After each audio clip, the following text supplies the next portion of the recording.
জানেন তো রোজের দিন আমার বাচ্চাগুলোকে আমি নিজের আমাদের সোসাইটির পার্কে নিয়ে যাই। এখন করে না খুব গরম পড়েছে, তাই রাতের দিকেই নিয়ে যাই। কিন্তু এই দুদিন ধরে দেখছি রাতের বেলাও নিচে গেলে না প্রচণ্ডভাবে ওদেরকে ঘাম দিচ্ছে। হ্যাঁ, নুন লেবুর জল আমি সাথে রাখি, বাট ওই যে মায়ের মন, খালি মনে হয় আবার শরীরটা খারাপ না হয়। ওই যে লাস্ট ইয়ার আমি রিওকে ভর্তি করেছিলাম হসপিটালে, তো সেই ভয়টা না মনের মধ্যে আমার রয়েই গেছে। বাড়ির সামনে না একটা এক্সিবিশনস বসেছিল, আমি তাই আজ ওদের দুজনকে পার্কে নিয়ে যাইনি, ওই এক্সিবিশনটাতেই ঘুরে নিয়ে এলাম।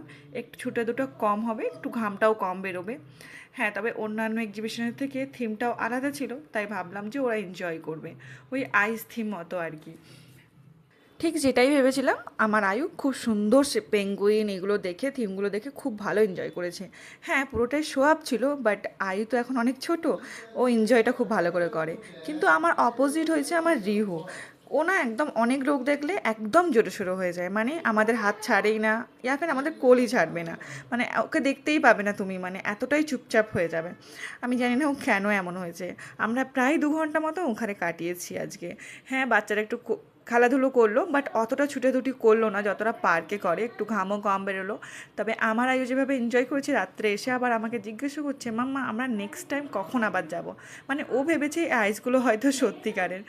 চলো, আজকে ভিডিওটা এতটা পর্যন্তই। আমার ভিডিওগুলো কেমন লাগছে অবশ্যই কমেন্টে জানিও। দেখা হবে আবার নেক্সট ভিডিওতে। টাটা, বাই বাই, আল্লাহ হাফেজ।